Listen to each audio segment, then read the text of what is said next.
नमस्कार साथियों, मैं विजय चौहान इंडिका कंप्यूटर टेक्नोलॉजी में आप सभी का एक बार फिर से स्वागत करता हूं। तो साथियों, आज का मेरा जो लेक्चर है वो लेक्चर टैली सॉफ्टवेयर के ऊपर है। जितने भी छात्र छात्राएं टैली सॉफ्टवेयर सीखने जा रहे हैं, स्टार्ट करने जा रहे हैं, तो मैं बता देता हूं, ये आज फर्स्ट चैप्टर है, यानी मैं बिल्कुल स्टार्टिंग से जीरो से टैली के बारे में बताने जा रहा हूं। तो साथियों, जैसा कि आप सभी टैली सीख रहे हैं या सीखने जा रहे हैं, सॉरी, तो आपको इसके बेसिक फंडामेंटल्स पता होने चाहिए। अब जैसे सबसे पहला क्वेश्चन मैं आपसे करता हूं, या कोई भी आपसे इंटरव्यू में पूछ सकता है कि आपने सर टैली सीखी हुई है, तो टैली क्या है, टैली क्यों सीखते हैं, क्या इसकी नीड है? तो इसका आंसर है कि टैली एक अकाउंटिंग सॉफ्टवेयर है जिसका प्रयोग सभी प्रकार के व्यापारिक खाते बनाने में किया जाता है। अकाउंटिंग सॉफ्टवेयर से मतलब अकाउंट मेंटेन करने का ये आपका सॉफ्टवेयर है, जिसके अंदर हम सभी प्रकार के व्यापारिक खाते, यहाँ देखिए सभी प्रकार से मतलब है ऑल टाइप्स अकाउंटिंग हम इसके अंदर कर सकते हैं। चाहे किसी का ट्रेडिंग का बिजनेस हो, सर्विस का हो, मैन्युफैक्चरिंग का हो, ऑल टाइप्स अकाउंट मेंटेन हो जाते हैं। मल्टीपर्पज सॉफ्टवेयर है। और साथियों, मैं आपको बता देना चाहता हूँ, टैली इंडिया में, हमारे भारत में अकाउंटिंग फील्ड में यूज होने वाला सबसे ज्यादा यूज होने वाला सॉफ्टवेयर है। ठीक है, बाकी तो बहुत से सॉफ्टवेयर हैं, लेकिन टैली सबसे ज्यादा चलता है। और सिर्फ इंडिया में नहीं, बाहर के कंट्रीज में भी, कुछ कंट्रीज में टैली का सॉफ्टवेयर चलता है। चलिए साथियों, आगे चलते हैं। अब आपसे कोई पूछने लगता है कि टैली की खोज कब हुई थी, कहाँ हुई थी, किस कंट्री का ये सॉफ्टवेयर है? तो इसका आंसर है साथियों कि टैली की खोज बेंगलोर, कर्नाटक, भारत में, यानी अपने इंडिया का ही सॉफ्टवेयर है, भारत का ही सॉफ्टवेयर है ये। सन 1986 यानी 1986 में ये सॉफ्टवेयर बनाया गया था। और किसने बनाया था? मिस्टर श्याम सुंदर गोयनका और उनके पुत्र मिस्टर भरत गोयनका ने ये सॉफ्टवेयर डेवलप किया था। ठीक है साथियों, तो समझ में आ गया किसने बनाया था ये सॉफ्टवेयर, अपने इंडिया का ही सॉफ्टवेयर है। चलिए आगे नेक्स्ट क्वेश्चन आता है, टैली का पूरा नाम क्या है? कोई भी आपसे इंटरव्यू में या जनरल नॉलेज के लिए पूछने लगता है कि टैली की फुल फॉर्म क्या होती है, टैली की फुल फॉर्म बताइए। तो साथियों, मैं आपको बता देना चाहता हूं, टैली की कोई भी फुल फॉर्म नहीं होती। Tally is a full name, tally अपने आप में पूरा नाम है। इट्स मीन मैचिंग, इसका मतलब है मैचिंग करना, यानी हिंदी में इस सॉफ्टवेयर को कहा जाता है मिलान। यानी कहीं कोई आपसे कहने लगता है आपको मिलान सॉफ्टवेयर आता है, तो आप कह दीजिए, अगर आपने सीख रखी है टैली, कि हाँ आता है। टैली को ही मिलान सॉफ्टवेयर भी कहा जाता है दोस्तों। ठीक है, क्लियर है इतनी बात? चलिए आगे चलते हैं। नेक्स्ट पॉइंट है, टैली के वर्जनों के नाम लिखिए।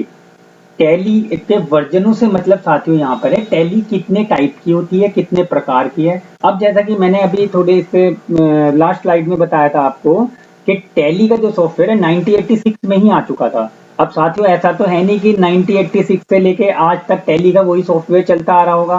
समय के हिसाब से हर चीज में चेंज होते रहते हैं, बदलाव प्रकृति का नियम है, आप सभी जानते हैं साथियों। तो इसी तरीके से टैली के सॉफ्टवेयर में भी 1986 से लेके आज तक की डेट में बहुत बार चेंजेस हुए हैं, बहुत बार ये सॉफ्टवेयर अपग्रेड किया गया है।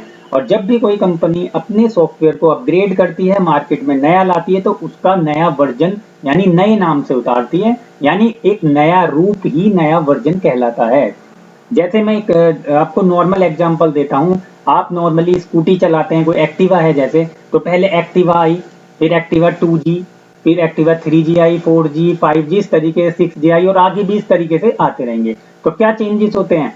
कुछ ना कुछ, किसी इंजन पावर में चेंज कर दिया, लाइटिंग वगैरह बदल दी उसकी, ठीक है ना, तो माइलेज वगैरह में चेंज हो गया। तो इस तरीके से टैली में भी बहुत सारे चेंजेस हुए, मैं बताता हूँ साथियों आगे आपको। देखिए, तो टैली के वर्जनों के कोई नाम पूछने लगता है, तो टैली 4.5, 5.4, 6.3, 7.2, 8.1, 9.0, ERP9 और एंड टैली प्राइम तक के ये सॉफ्टवेयर हैं टैली के। अब साथियों, आप कंफ्यूज हो गए इन्हें हम कैसे याद करें। मैं एक आपको नॉर्मल सा फंडा बताता हूं, आप पहला वर्जन याद कर लीजिए, टैली 4.5।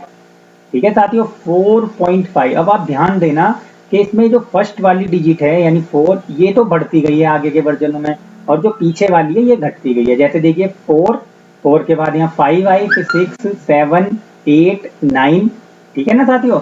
तो इस तरीके से इसमें आपके चेंज हुए। और जो लास्ट वाली डिजिट है देखिए 4.5, ये 5 जो है ये घटता गया यानी लेस हुआ है। देखिए 5 के बाद क्या आया 4 3 2 1 0। अब 0 से कम में फिर इन्होंने क्या किया, जब 9.0 आई तो उसके बाद ERP वर्ड आगे जोड़ दिया। ERP 9 के नाम से नया वर्जन उतारा था, और ये ERP 9 कोई नया वर्जन नहीं है, मेरे ख्याल से 2012 में ही ये सॉफ्टवेयर आ चुका था। हाँ, करंटली में जो नया वर्जन आया है टैली का वो है टैली प्राइम, और ये टैली प्राइम आपका 2020 में रिलीज कर दिया गया था। ये जो मेन वेबसाइट है टैली की वो tellysolution.com है, तो tellysolution.com द्वारा टैली प्राइम का अगर कोई पूछने लगता है कब आई थी टैली प्राइम, तो 2020 में ये रिलीज हुई थी आपको। ठीक है साथियों, चेंजेस क्या है इनमें आगे मैं धीरे धीरे आपको बताता रहूंगा, बस मेन देखिए मैं मोटे मोटे रूप में बता देता हूँ। जैसे गवर्नमेंट हर साल नया बजट लेके आती है तो टैक्सेस में चेंज हो जाते हैं, या कोई नया टैक्स मार्केट में आ जाता है, तो एक तो ये टैक्सेस में चेंज हो जाते हैं, तो टैक्सेस की जो रेट वगैरह नई आई है, कम ज्यादा हुआ है टैक्स, वो इनमें इंक्लूड कर दिए जाते हैं। तो टैली सॉफ्टवेयर उसी के अकॉर्डिंग अपने जो टैक्सेस हैं वो काटने लगता है, जो इसमें ऑटो कैलकुलेशन के ऑप्शन हैं वो वर्क करते हैं। और दूसरी चीजें जैसे कोई नई नई प्रॉब्लम सामने आती है तो वो अपग्रेड कर दी जाती हैं। जैसे अगर हम बात करें टैली 4.5 की, तो जब ये सॉफ्टवेयर आया था तो इसमें केवल जर्नल एंट्री टाइप का वर्क होता था, यानी डेबिट क्रेडिट करके जर्नल एंट्री का वर्क होता था, इन्वेंट्री मैनेजमेंट यानी बिलिंग वगैरह का काम नहीं था। तो उसके बाद फिर टैली 5.4 आई, तो इसमें डेबिट क्रेडिट जर्नल एंट्री के साथ में आप अपने गुड्स की क्वांटिटी, रेट, अमाउंट ये भी शो कर सकते थे, क्योंकि टैली 4.5 में बस सीधी अमाउंट लिखी जाती थी। यानी जैसे मैं एग्जांपल कहता हूँ 10,000 का माल खरीदा तो 10,000 रुपए पर चीज की एंट्री हो जाती थी। लेकिन अगर मैं कहूँ 10,000 में क्या खरीदा, कंप्यूटर खरीदा, टीवी खरीदा, मोबाइल है, कुछ भी चीज खरीदी, तो वो चीज उसकी कंपनी का नाम, क्वांटिटी ये शो नहीं होती थी इसके अंदर। तो फिर टैली 5.4 आया, तो इसमें ये डेबिट क्रेडिट करके इन चीजों को भी ऐड कर दिया गया, तो क्वांटिटी में ग्रुप यूनिट आइटम ऐड कर दिए गए। लेकिन बिलिंग इसमें नहीं हो पाती थी, यानी बिल का फॉर्मेट नहीं था, डेबिट क्रेडिट करके ही वर्क होता था। तो उसके लिए टैली 6.3 बनाई गई। तो साथियों टैली 6.3 में बिलिंग का वर्क भी जोड़ दिया गया, यानी जो इनवॉइस हम हाथ से काटते थे दुकान वाले, वो कंप्यूटर से डायरेक्ट टैली से बन जाते हैं और एंड टू एंड प्रिंटर से प्रिंट निकल जाते हैं, और उन सभी का रिकॉर्ड भी कंप्यूटर में सेव रहता है। अच्छा, फिर आपका 2006-7 के अराउंड वैट के नाम से टैक्स आया। उससे पहले जो टैक्स था वो हमारे यूपी के अंदर अगर मैं बात करूं तो यूपीटीटी या यूपीएसटीटी के नाम से लगता था, यानी उत्तर प्रदेश ट्रेड टैक्स या उत्तर प्रदेश सेल्स टैक्स। 2007 में जब वैट आया तो वैट के लिए फिर एक नई टैली बनाई गई, टैली 7.2। ठीक है साथियों, उसके बाद एक एफबीटी नाम का टैक्स आया, तो एफबीटी फ्रिंग बेनिफिट टैक्स, उसके लिए 8.1 बनाई गई। फिर टैली 9.0 के अंदर भी कुछ इसी तरीके से एक्स्ट्रा फीचर्स ऐड कर दिए गए। इसके बाद जो टैली ERP 9 आया आपका सॉफ्टवेयर, इसके अंदर थोड़े और ज्यादा चेंजेस हो गए। क्या चेंजेस हो गए? सबसे पहले तो ये जो ERP 9 है, इसके अंदर मैं आपको बता दूं, एक तो सबसे मेन पेरोल का वर्क, यानी जो भी स्टाफ है हमारा, एक बड़ी मान लो कंपनी में टाटा, रिलायंस वगैरह की बात करते हैं, तो इनमें हजारों कस्टमर्स होते हैं, तो उन सबकी सैलरी रिकॉर्ड मेंटेन करना, अटेंडेंस बनाना, उनका over time, DA, HRA, TA, PF वगैरह ये सब मेंटेन करना, तो ये ERP के अंदर आ गया। मैन्युफैक्चरिंग का काम है, कोई भी प्रोडक्ट मान के चलो बनता है तो उसमें बहुत सारे कंपोनेंट, छोटे छोटे आइटम मिक्स करके यानी कि बनाए जाते हैं, तो उन सब की मैन्युफैक्चरिंग के सेशन उसमें आ गया। सर्विस टैक्स का सेशन आ गया, TDS का वर्क आ गया, तो मतलब काफी सारे टैक्सेस भी ऐड हो गए। अच्छा साथियों, इसके बाद अब ये जो करंट में आपकी टैली प्राइम आई है, इसमें भी थोड़े चेंजेस किए गए हैं। अगर हम बात करें तो टैली ERP 9 तक काफी कुछ चीजें इसके अंदर आ चुकी थी, यानी सारे तरीके के अकाउंटिंग टैक्सेस मेंटेन होने लगे थे। और लेकिन जो टैली है ना, इसमें ज्यादातर जो वर्क होता है वो कीबोर्ड से होता है, कंप्यूटर के माउस का बहुत ही कम, ना के बराबर यूज है, यानी माउस का यूज एक तरीके से हम क्या करते ही नहीं, तो भी ठीक होगा, 1-8% कर लेते हैं। लेकिन टैली प्राइम में हम माउस का काफी यूज कर सकते हैं। बाकी इसकी थीम, ऑप्शंस वगैरह भी काफी चेंज किए गए हैं। बाकी जब मैं आपको प्रैक्टिकली सिखाऊंगा उसमें ये चीजें क्लियर हो जाएंगी। ठीक है साथियों, आगे चलते हैं। अच्छा, ये जो ERP है, तो ERP की कोई फुल फॉर्म पूछने लगता है, ERP का पूरा नाम क्या है, what is the full form of ERP? तो साथियों ERP की फुल फॉर्म होती है एंटरप्राइज रिसोर्स प्लानिंग। जो बड़े फर्म, उद्यम होते हैं, उनके जितने भी रिसोर्सेज हैं, जैसे अभी मैं बात कर रहा था ह्यूमन रिसोर्स, HR का वर्क है, जितने भी जो वर्कर जॉब कर रहे हैं उनकी पूरी पे स्लिप वगैरह मेंटेन करना है, नई ज्वाइनिंग वगैरह करनी है, ये मैन्युफैक्चरिंग सेटअप इस टाइप की चीजें इसमें है, और उनकी सभी की प्लानिंग करनी है। ठीक है साथियों, तो ईआरपी की फुल फॉर्म होगी एंटरप्राइज रिसोर्स प्लानिंग। नेक्स्ट आता है साथियों, कुछ पॉपुलर अकाउंटिंग सॉफ्टवेयरों के नाम लिखिए, write the name of some top accounting software. तो अगर जैसा कि मैंने बताया था टैली के अलावा और भी सॉफ्टवेयर यूज होते हैं, तो उनके नाम यहाँ पर बताए जा रहे हैं। तो सबसे पहले नंबर पे आता है साथियों सेप। सेप की फुल फॉर्म होती है सिस्टम एप्लीकेशन एंड प्रोडक्ट्स। ठीक है साथियों, फुल फॉर्म वगैरह आप याद रखना, इन्हें नोट कर लेना, क्योंकि कहीं आप जब अकाउंटिंग जॉब इंटरव्यू वगैरह के लिए जाते हैं तो इस टाइप की चीजें पूछ ली जाती है, कुछ पता नहीं क्या पूछने वहां, तो सब कुछ पता होना चाहिए, इसीलिए मैं आपको जीरो से बिल्कुल नॉलेज दे रहा हूँ। ठीक है ना। तो सैप क्या होता है? सैप एक इंटरनेशनल लेवल का सॉफ्टवेयर है। वैसे हम बात करें तो फॉरेन कंट्रीज में इसका ज्यादा यूज होता है, अपने इंडिया में भी जो अच्छी कंपनियां हैं वो यूज करती हैं, लेकिन ये सॉफ्टवेयर काफी कॉस्टली होता है और लाइसेंस बेस्ड वर्जन पे काम करता है, डेमो वर्जन इसका नहीं होता है, तो इसीलिए जो बड़ी बड़ी कंपनियां हैं सिर्फ उनमें ही ये यूज होता है। ठीक है ना। दूसरा, इसमें सारा रिकॉर्ड आपका ऑनलाइन सेव हो जाता है क्लाउड पे, जैसे कि आपका जीमेल आईडी वगैरह व्हाट्सएप का डाटा है, तो अगर आप एक मोबाइल से दूसरे मोबाइल में अपनी आईडी डालें तो उसमें सारी चीजें आपकी लोड होकर आ जाती है, यानी नेट पे डेटा सेव रहता है, तो इस तरीके से सेफ में रहता है। ठीक है, चलिए बाकी मैं फुल डिटेल ऐप के ऊपर एक अलग से वीडियो बना दूंगा, उसमें आप देख लेना, अभी ज्यादा लंबा वीडियो हो जाएगा अगर मैं इसकी पूरी डिटेल बताता हूँ। दूसरे नंबर पे टैली हमारा आता है। तो टैली के बारे में अभी आपको इतनी देर से मैं समझा ही रहा था, वो सारी चीजें हैं। टैली इंडिया का सॉफ्टवेयर है, भारत में सबसे ज्यादा यूज होता है, और इसके आपके ट्रायल एजुकेशनल वर्जन भी होते हैं जो फ्री ऑफ कॉस्ट भी आप कंप्यूटर में चला सकते हैं, और लाइसेंस वर्जन भी होता है। बात दोस्तों टैली के लाइसेंस सॉफ्टवेयर की अगर हम बात करें तो जो करंट में टैली प्राइम आया है, तो इसकी जो कॉस्ट करंट में है, बाकी आगे कम ज्यादा वो मैं नहीं कह सकता, तो 23-24 हजार रुपए के करीब ये सॉफ्टवेयर है, एक साल का लाइसेंस। बाकी अगर हम ज्यादा कंप्यूटरों में इंस्टॉल करते हैं तो मल्टीपल में थोड़ा सस्ते भी पड़ जाते हैं आपको। बाकी आपको डरने की जरूरत नहीं है खरीदने की। टैली टैली की जो वेबसाइट है tellysolution.com, वो एजुकेशनल वर्जन भी देते हैं जो फ्री ऑफ कॉस्ट होते हैं, उन पर आप सीख सकते हैं। तो वो मैं सब आपको आगे डाउनलोड करना बता दूंगा, कैसे करना है, उस पर कैसे वर्क करना है। नेक्स्ट आता है बीजी अकाउंटिंग सॉफ्टवेयर। तो थर्ड नंबर पे जो बीजी अकाउंटिंग सॉफ्टवेयर है, इन्वेंट्री मैनेजमेंट का सॉफ्टवेयर है, यानी जिसका कोई गोदाम वेयर हाउस वगैरह होता है तो उसमें इसमें स्टॉक मैनेजमेंट का अच्छा काम हो जाता है। बाकी ये फीचर टैली में भी होते हैं, जैसे मैं पहले ही बता चुका हूँ, टैली ऑलराउंडर सॉफ्टवेयर है तो उसमें ही काम हो जाता है। नेक्स्ट आता है मार्ग ERP9। ये मार्ग ERP9 inventory and accounting software इसकी फुल नेम है। तो इसका जो यूज है ना वो फार्मेसी कंपनियां करती हैं साथियों, जो जितनी भी दवाइयों की मेडिकल लाइन की कंपनी फार्मास्यूटिकल कंपनीज हैं उसमें मार्ग यूज होता है, उनमें टैली या बीजी नहीं चलती। ठीक है साथियों। नेक्स्ट आता है आपका व्यापार क्या है, व्हाट इज बिजनेस। साथियों जैसा कि इतनी देर से अभी हम टैली के बारे में बात कर रहे थे, तो टैली की मैंने स्टार्टिंग में जो आपको डेफिनेशन दी थी, टैली क्या है, तो टैली एक अकाउंटिंग सॉफ्टवेयर है जिसका यूज व्यापारिक खाते बनाने में किया जाता है। तो व्यापार में बिजनेस के अकाउंट मेंटेन करने में होता है। तो अगर आपसे कोई पूछने लगता है कि बिजनेस क्या है, इसकी डेफिनेशन दीजिए, तो बहुत सिंपल डेफिनेशन है साथियों। व्यापार की डेफिनेशन है वस्तुओं को लाभ के उद्देश्य से खरीदना तथा बेचना व्यापार कहलाता है। To purchase and sale of products by the aim of profit is called business. तो अब कोई भी वस्तु आप लाभ कमाने यानी प्रॉफिट अर्निंग के पर्पज से सेल परचेज यानी खरीद बेच रहे हैं तो वो व्यापार है। मान के चलिए मैंने कोई एक बुक 200 रुपीज की परचेज की, 200 रुपए की कोई बुक खरीदी और आगे उसे किसी को 220 रुपए में बेच दिया, तो इस पे मैंने कितने 20 रुपीज का अर्निंग किया, यानी कि 20 रुपए मैंने प्रॉफिट कमाया। तो इसे आप कह सकते हैं एक तरीके से बिजनेस किया हमने, प्रॉफिट किया।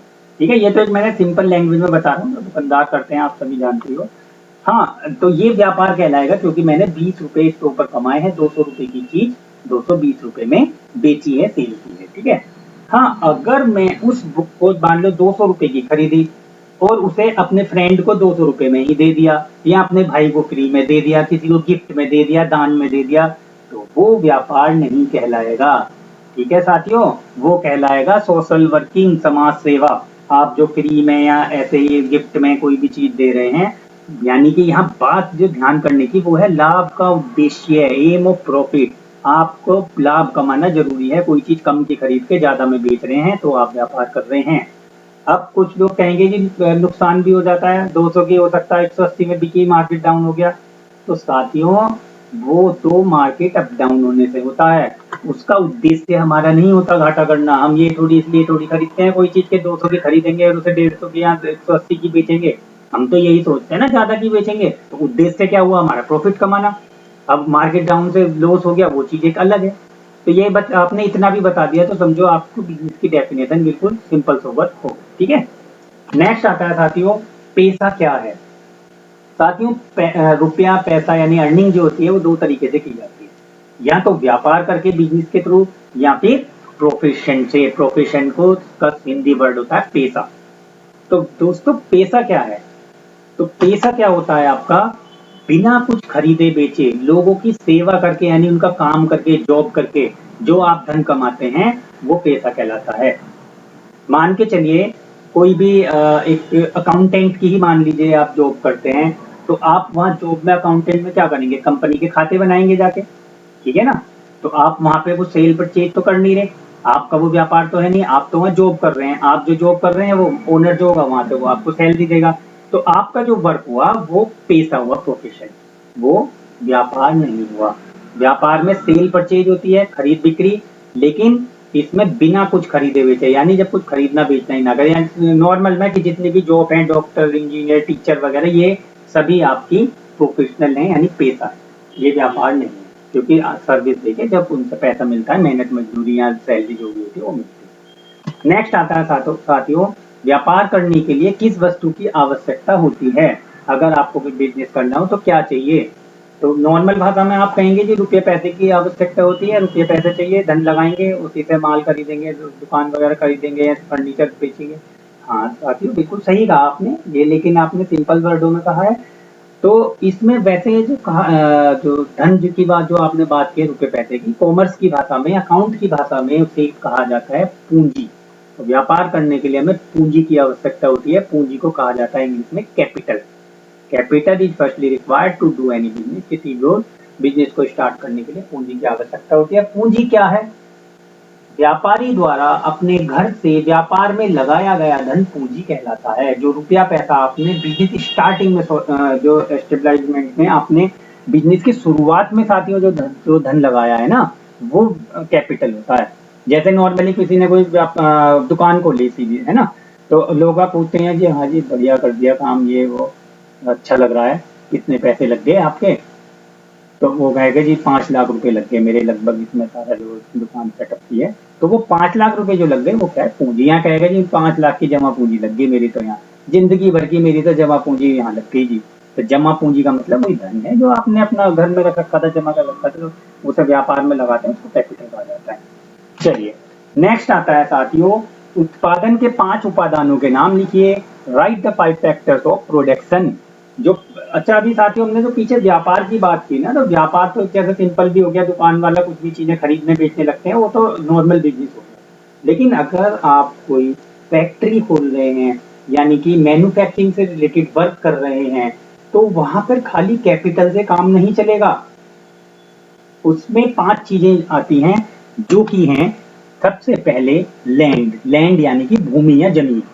जैसे मान के चलिए आपको कोई फैक्ट्री लगानी है, तो सबसे पहले तो आपको भूमि का, जमीन जगह का चुनाव करना होता है। अब फैक्ट्री ऐसे तो है नहीं कि कहीं भी आबादी के बीच में आपने लगा दिया, वहां पोल्यूशन हो रहा है, स्क्रैप है, वो कहाँ फेंके, सड़कों पे गलियों में गंदगी हो जाती है, नालियां बढ़ जाती हैं। तो उसमें क्या होता है, फैक्ट्री शहर से बाहर खाली जगह पे, रिहायशी जगह से बाहर लगाई जाती है, जिससे कि पॉल्यूशन वगैरह ना हो, लोगों को परेशानी ना हो। दूसरा मान लो आपने गली में कहीं फैक्ट्री खोल दी, अब ट्रक आया आपका जिसमें माल लोड होना है, वो गली में ट्रक ही नहीं जा पा रहा, जाम लग गया वहां।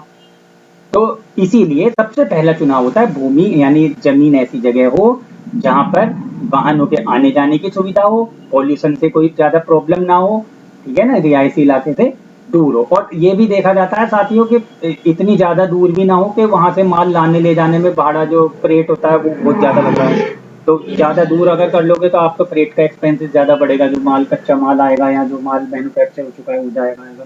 समझिए भूमि की क्या नीड होती है। सेकंड होता है साथियों कैपिटल। कैपिटल अभी मैं पिछली स्लाइड में आपको डिफाइन कर चुका हूँ, यानी रुपया पैसा चाहिए, क्योंकि उससे आपको जो भी माल वगैरह रॉ मटेरियल परचेज किया है, करना है, फर्नीचर परचेज करना है, स्टाफ सैलरी देनी, इस तरीके से। नेक्स्ट है आपका लेबर। अब नॉर्मल बिजनेस दुकान आप खोल लेते हैं तो अकेले ही सेल परचेज करना शुरू कर देंगे काउंटर पर खड़े होकर। लेकिन अगर कोई फैक्ट्री है तो एक अकेला बंदा फैक्ट्री थोड़ी चला लेगा, उसके लिए तो बहुत सारे स्टाफ चाहिए, पूरा लेबर चाहिए उसमें जो काम करेगी वहां पर। तो उसको यानी कि आपको एक अच्छी लेबर की जरूरत होगी जो आपके काम को अच्छी तरह सुचारू रूप से फैक्ट्री को चला सके, प्रोडक्शन अच्छा कर सके। एक्सपीरियंस बंदे हो, ठीक है ना। एक्सपीरियंस तो आप जानते ही हो, आजकल हर जॉब में एक्सपीरियंस सबसे पहले मांग लेते हैं, तो इसीलिए मांगते हैं। अच्छी लेबर होगी या अच्छा एक्सपीरियंस बंदा होगा तो वो काम भी अच्छा करेगा और जल्दी करेगा, प्रॉब्लम्स नहीं आएंगी। नेक्स्ट है आपका एंटरप्रेन्योरशिप या ऑर्गेनाइजेशन, यानी कि आपको पूरा संगठन बनाकर काम करना होगा, पूरी उद्यमिता के साथ आपको काम करना होगा। इसे आप देखिए ऐसे समझ सकते हैं, अगर हम नॉर्मल सारे यानी कि लेबर ही लाके हमने खड़ी कर दी, हेल्पर एक तरीके से, तो हेल्पर ही का ही काम करेंगे। अब उनसे कहने लगो गुड्स को सोल्ड करके आना है, तो उनमें वो कला, वो टैलेंट तो है नहीं जो माल को सेल कर सके, वो तो सेल मैन अच्छा करेगा। या उनसे कहा जाए कि खाते मेंटेन करने अकाउंट, तो तो करेंगे नहीं, उसके लिए अकाउंटेंट चाहिए आपको। तो वो पूरा आपको जो स्टाफ होता है ना, कि जिसमें आपके मैनेजर बना दिए, उनके इंजीनियर अलग बना दिए, अकाउंटेंट बना दिए, या जो सॉरी वो रहते हैं आपके सुपरवाइजर बना दिए, सेल्स मैनेजर बना दिए, बहुत सारी पोस्ट होती है। तो ये जो पोस्ट हैं सबके काम बांटे जाते हैं, किसको क्या काम करना है वो हैंडल कराया जाता है। इस सबको एंटरप्राइजेस या संगठन कहा जाता है। नेक्स्ट है साथियों आपको नॉलेज या करेज। नॉलेज यानी कि ज्ञान और साहस। साथियों, आप किसी भी वर्क को करने जा रहे हैं तो उसकी आपको नॉलेज होना जरूरी है। आज के समय में प्रतिस्पर्धा यानी कंपटीशन का दौर चल रहा है, तो आप को अगर बिजनेस की नॉलेज ही नहीं है और आप उसमें अपनी जमा पूंजी लगा के सब घुस गए, तो कंपटीशन के दौर में अगर लॉस हो गया तो आप कहीं के भी नहीं रहेंगे। तो सबसे पहले जो काम करने जा रहे हैं उसका आपको ज्ञान होना चाहिए, कहाँ से रॉ मटेरियल मिलेगा, कहाँ सस्ता मिलेगा, कैसे बनाना है, कैसे बेचना है, कैसे एडवर्टीजमेंट करना है, तो वो सब होना जरूरी है। तो ज्ञान, ठीक है ना।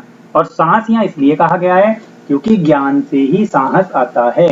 अगर आपको किसी चीज की नॉलेज है तो आप उस काम को करने का साहस दिखाएंगे, कर लेंगे। और नॉलेज ही नहीं है तो आप डरेंगे। सीधी सी बात है, अगर मैं मान के चलो किसी से ऐसे कहने लगूं, जिसे मान लो अकाउंट की नॉलेज है, कि कल से आपको जो लेक्चर है इंग्लिश पे लेक्चर देने, इंग्लिश स्पीकिंग सिखानी है बच्चों को।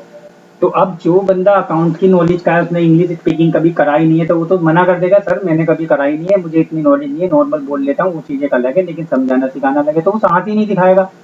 तो ऐसे ही बिजनेस का है, ठीक है ना, समझ गए। तो जब नॉलेज होगी तभी साहस आएगा। नेक्स्ट है साथियों सेल्स टैक्स। सेल्स टैक्स होता है बिक्री कर। बिक्री कर क्या होता है? माल बेचते समय जो कस्टमरों से टैक्स लिया जाता है, चार्ज किया जाता है, उसको सेल्स टैक्स या बिक्री कर कहा जाता है। अब साथियों सेल्स टैक्स भी कई तरीके के होते हैं, उन्हें हम समझते हैं आगे। सबसे पहला टैक्स आता है वैट या सेट। अब साथियों कुछ लोग जो थोड़े जानकार होंगे टैक्स के, वो कहने लगे, सोच रहे होंगे ये वैट सेट क्यों पढ़ाने लगे, ये तो बंद हो चुके हैं, 2017 के बाद से जीएसटी चल रहा है, ये फालतू बकवास कर रहे हैं। नहीं साथियों, मैं बता रहा हूँ, मैं आपको सब सिखाने वाला हूँ, 0 से लेके 100 तक पूरी चीजें बताऊंगा। आप ध्यान दीजिए, अगर मैं कुछ बता रहा हूँ तो कुछ ना कुछ रीजन है उसका। वैट सेट में यहाँ पर इसलिए बताने जा रहा हूँ क्योंकि जीएसटी जो लग चुका है, गुड्स एंड सर्विस टैक्स, उसके बावजूद वैट सेट भी आज भी लगते हैं। कुछ चीजें ऐसी हैं जो जीएसटी के दायरे में नहीं लाई गई हैं। तो नॉर्मल एग्जांपल के तौर पर जो पेट्रोलियम है आपका, या जितनी भी लीकर जो शराब है, वो जीएसटी के दायरे में नहीं है, उन पर आज भी पुराने टैक्स ही लगते हैं। समझ गए साथियों? तो कोई पूछने लगता है कि ऐसी कौन सी चीजें हैं जिन पर जीएसटी नहीं लगता आज तक पुराने, तो आप बता दें लीकर यानी अल्कोहल, जितने भी शराब वगैरह हैं, और पेट्रोल, डीजल, इंजन ऑयल वगैरह, ये जो है इन पर आज भी वैट और सेट लगते हैं। ठीक है साथियों, ये जीएसटी से बाहर रखे गए हैं। और बाकी डिटेल में आगे जीएसटी के चैप्टर में आपको इसके बारे में दे दूंगा। तो साथियों वैट क्या है? वैट की फुल फॉर्म होती है वैल्यू एडिड टैक्स, और सेट की फुल फॉर्म होती है स्पेशल एडिशनल टैक्स। तो ये वैट क्या था? ये एक लोकल टैक्स था। लोकल से मतलब अपने राज्य में लगने वाला, और अपने राज्य में माल खरीदने और बेचने पर ये लगाया जाता था। एग्जाम्पल के तौर पर मान लीजिए आप यूपी में, उत्तर प्रदेश में रहते हैं, यूपी में मेरठ में मान लो रहते हैं, तो कोई व्यापारी मेरठ में ही माल खरीद रहा है, मेरठ में ही बेच रहा है, तो वो जो टैक्स लगाएगा ना, तो वो वैट लगाएगा। लोकल का है क्योंकि मेरठ में ही नहीं, वो यूपी के किसी भी सिटी, किसी भी शहर से, मान लो सहारनपुर से, लखनऊ से, बरेली से, कहीं से भी माल खरीदेगा, तो उसे वहाँ वैट देना पड़ेगा क्योंकि खरीदते समय टैक्स देना होता है। और जब यहाँ मेरठ में बेचेगा माल तो उससे कस्टमर से अपने से वैट लेगा, जिससे माल बेचेगा उससे जो टैक्स लेगा तो वो भी वैट ही लेगा। यानी लोकल में अपने राज्य में जो लगता है वो वैट होता है। ठीक है साथियों, लगता था, अब तो बस एक दो चीजों पर रह गया है। चलिए, सेट सेट की फुल फॉर्म होती है स्पेशल एडिशनल टैक्स। ये आपका स्पेशल जो एडिशनल टैक्स है वैट के साथ ही जुड़कर लगता है। अब ये जो वैट सेट है, जो वैट की जो रेंज है दर इसकी, कुछ चीजों पर ये 5% लगता था, कुछ चीजों पर 14.5 यानी कि 14.5% की दर से टैक्स लगाया जाता था। नेक्स्ट आता है आपका वैट की जो टाइप्स हैं, टाइप्स ऑफ वैट। वैट कितने प्रकार का होता है? तो वैट दो प्रकार का होता है। जब माल खरीदते थे तो बिल में इनपुट वैट लगता था, और जब माल बेचते थे तो बिल में आउटपुट वैट लगता था। देखो याद करने का तरीका सिंपल, इन माने आना, जब माल खरीदेंगे आएगा यानी इन होगा माल, तो आपको इनपुट वैट देना पड़ेगा। किसी भी फैक्ट्री से, किसी भी बिजनेसमैन से माल खरीद रहे हैं तो वो आपसे इनपुट वैट लगाते हैं। मतलब वो जो वैट आपसे लेगा तो आप उसे जब अपने यहाँ टैक्स को चढ़ाओगे तो उसे इनपुट वैट लिखोगे कि माल आते समय टैक्स लगा है। और जब माल बेचोगे किसी कस्टमर को, आपने आगे सेल किया, वो माल देखा तो क्या हुआ, माल आउट हुआ, आउट यानी गया आपसे, तो उस पर आप ग्राहक से आउटपुट वैट लोगे। खरीदते समय इनपुट जो होता है वो हमें देना रहता है खरीदते समय, और आउटपुट है वो हमें कस्टमर से मिलता है। बाद में हम उस सारे टैक्स को कलेक्ट करके पूरे मंथ का वो गवर्नमेंट को दे देते हैं। वो सब चीजें मैं आगे जीएसटी की जो या वैट की रिटर्न वगैरह बताऊंगा तब उसमें ये चीजें सिखाऊंगा। चलिए, वैट की दर अभी अभी मैंने बताया था कि लास्ट में कुछ, लेकिन यहाँ डिटेल में बता देता हूँ। कृषि पर 0%, खेती बाड़ी पर, फसलों पर जो नॉर्मल किसान उगाते हैं उन पर कोई टैक्स नहीं होता, उन्हें 0% को एग्जेम्प्ट कहा जाता है, यानी कर मुक्त, जिन पर कोई टैक्स नहीं है। तो वैट जब लगता था तब भी कृषि पर 0% था, और आज जो जीएसटी लगता है आज भी कृषि पर 0% टैक्स है। एक आध चीज को छोड़ दें तो वो मैं आगे बताऊंगा जब टीडीएस का लेक्चर चलेगा। खाने पीने की वस्तुओं पर 5% वैट लगता था साथियों, 5 या 5। अब इस 5 में 4% तो आपका वैट होता था, 1% सेट, वैट प्लस सेट। ये 5 में 4% वैट जोड़ा जाता था, 1% सेट, ऐसे मिलाकर 5 होता था। ऐसे ही जनरल यूज की जो चीजें हैं, जनरल यूज जो लग्जरी में आ जाती हैं, जैसे मान लो एसी है, लैपटॉप है, या आपकी महंगी कार वगैरह हैं, बाइक वगैरह महंगी हैं, तो उन चीजों पर जो लग्जरी में आइटम होते हैं 14.5% यानी 14.5% टैक्स लगता था वैट का, जिनमें 12.5% का वैट होता था, 2% का सेट होता था साथियों। ठीक है, आगे समझ में। नेक्स्ट चलते हैं। इसके बाद आता है आपका सीएसटी। सीएसटी की फुल फॉर्म होती है सेंट्रल सेल्स टैक्स, यानी कि केंद्रीय बिक्री कर। तो साथियों सीएसटी क्या है? सीएसटी जब लगता था जब हम अपने राज्य के अलावा किसी दूसरे राज्य से माल खरीदते हैं, बेचते थे। मान के चलो मैं यूपी में हूँ, उत्तर प्रदेश में, और मैं दिल्ली से माल खरीद के ला रहा हूँ किसी व्यापारी से या कंपनी से। तो जब मैं बाहर से माल खरीद के लाऊंगा ना, तो वो कंपनी, उस कंपनी के लिए हम दूसरे राज्य के, दूसरे स्टेट के हो गए, तो वो हम पे वैट नहीं लगाएगी, तो लगाएगी सीएसटी। बस सीधी सी बात है, दूसरे राज्य का कोई व्यापारी माल खरीदेगा बेचेगा हमसे, तो हम उस पर सीएसटी लगाएंगे। यानी हम मान लो हम यहाँ मेरठ में है यूपी में, और कोई राजस्थान से हमसे माल खरीदना आ गया तो उससे वैट नहीं लेंगे, वैट लेंगे यूपी वाले से, उससे जो राजस्थान वाला उस पर लगाएंगे सीएसटी। साथियों बहुत ध्यान की बात है, ध्यान से सुनना, सीएसटी सेंट्रल गवर्नमेंट का टैक्स होता है। इससे जितनी भी रिवेन्यू होती है वो केंद्रीय सरकार को जाती है, और जो वैट होता था वो स्टेट गवर्नमेंट का टैक्स होता था, उससे जितनी भी रिवेन्यू होती थी वो राज्य सरकार को जाती थी। ठीक है ना। तो जो सीएसटी है इसकी दर 5% थी, और ये 5% कब लगती थी? अगर आपके पास सीएसटी नंबर नहीं है तो अगर सीएसटी नंबर है तो कितनी लगती थी? देखिए आगे, अगर आपके पास सीएसटी नंबर है तो फिर लगता था CST against form C, form C के अंतर्गत सीएसटी। और ये टैक्स यूपी से बाहर, यानी अपने राज्य से बाहर कह लो एक तरीके से, या किसी भी स्टेट के हो सकते हो आप, तो अपने राज्य से बाहर किसी भी राज्य से जब आप माल खरीदते थे तब ये टैक्स लगता था, और इसकी दर 2% थी। तो साथियों सिंपल सी देखो मैं समझाता हूँ। अगर किसी दो तरीके के डीलर होते हैं, रजिस्टर्ड डीलर और अनरजिस्टर्ड डीलर। रजिस्टर्ड वो हैं जिन्होंने सरकार से, गवर्नमेंट से सीएसटी नंबर ले रखा है, परमिशन ले रखी है कि वो अपने राज्य से बाहर ऑल ओवर इंडिया कहीं से भी माल मंगा सकते हैं, कहीं भी बेच सकते हैं। तो ऐसे लोग क्या करते हैं, सीएसटी नंबर ले लेते हैं सरकार से, तो उन्हें रजिस्टर्ड डीलर कहा जाता है। और जिनका बाहर का काम नहीं है, वो तो लोकल में अपने शहर में, अपने स्टेट में ही सेल परचेज करते हैं, तो वो उनका वैट टिन नंबर से ही काम चल जाता है, तो वैट का जो रजिस्ट्रेशन नंबर होता है। तो जिन लोगों ने CST नंबर ले रखा होता है, यानी अदर स्टेट की परमिशन ले रखी होती है, तो उन्हें सरकार की गवर्नमेंट की तरफ से फॉर्म C अवेलेबल हो जाया करते थे। अब तो इसकी जगह तुम्हारा ई-वे बिल चलते हैं, उन्हें मैं GST में बताऊंगा, अगला लेक्चर मेरा GST पर ही होगा। तो यहाँ से उसमें अब तो ई-वे बिल चलते हैं, फॉर्म C मिल जाया करते थे। तो उसके होते जब आप वो फॉर्म C होता था, तो जब दूसरे राज्य से माल खरीदते थे तो अपना फॉर्म C नंबर बता दिया करते थे इस पार्टी को, तो उस पर हमें 5% की जगह कुल 2% ही टैक्स देना होता था, यानी सीधा सीधा 3% की एक तरीके से रिबेट मिल जाती थी। यानी जिसके पास CST नंबर नहीं है उस पर 5% CST लगेगा, जिस पर CST नंबर है उस पर 2%। तो बात की एक बात ये है, ठीक है। नेक्स्ट, इसके बाद आता है साथियों फॉर्म 31 फॉर्म और 38 फॉर्म। ये फॉर्म क्या होते हैं? अपने गुड्स को, माल को एक राज्य से दूसरे राज्य में लाने ले जाने में यूज हुआ करते थे। कैसे? मान के चलो, ये जो हमारा कोई भी गुड्स है, माल है, मान लो हम बॉम्बे से अपना माल मंगा रहे हैं, वहां से हमारा ट्रक में या कंटेनर में माल भर के आ रहा है, तो बाई रोड आएगा सड़कों के द्वारा। तो जब सड़कों से बॉम्बे से माल आएगा तो बीच में बहुत सारे राज्य पड़ेंगे, मान लो गुजरात पड़ा रास्ते में, हरियाणा पड़ा, दिल्ली पड़ा, तब जाके हमारे यूपी में एंटर हुआ माल, है ना।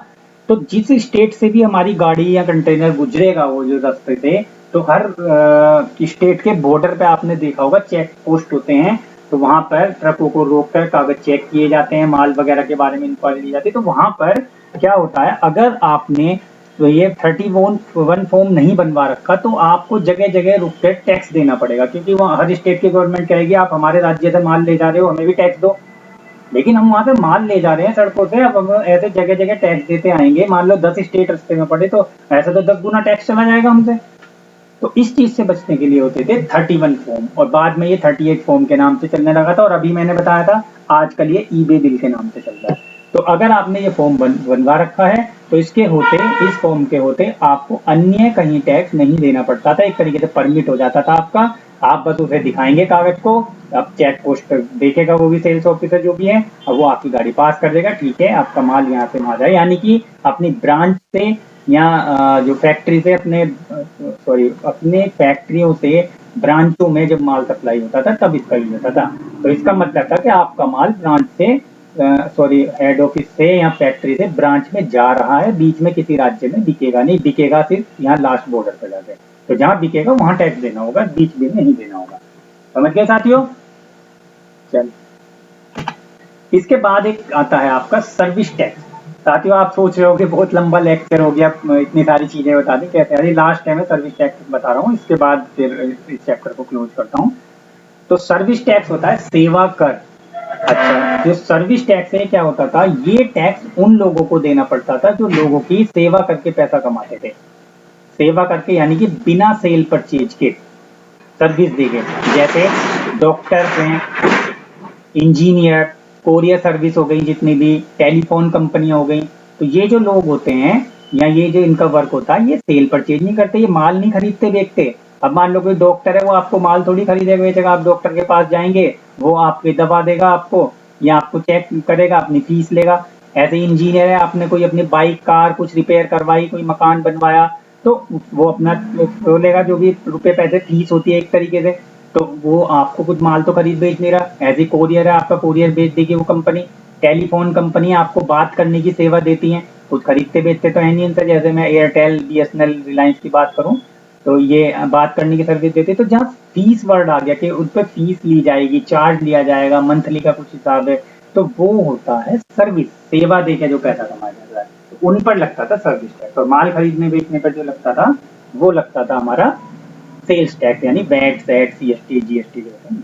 हर तरह की सर्विस पे 15% की दर से ये टैक्स जमा करना होता था। यानी अगर हम किसी कस्टमर को मान के चलो 100 रुपए की सर्विस दे रहे हैं तो सरकार को 15 रुपए टैक्स के जाते थे, सर्विस टैक्स के।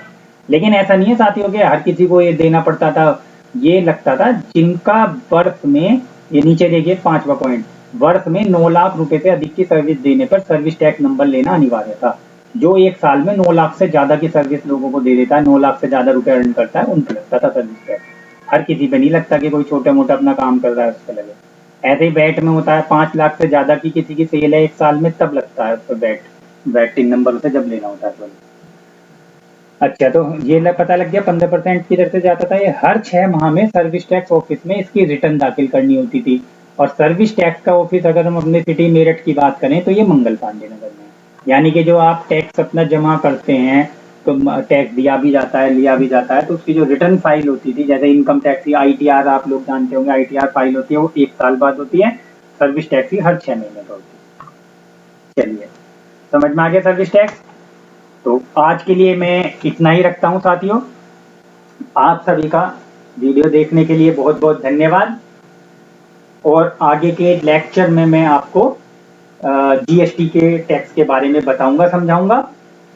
ठीक है ना, तो आप नेक्स्ट वीडियो को जरूर देखें। ठीक है, जय हिंद, जय भारत।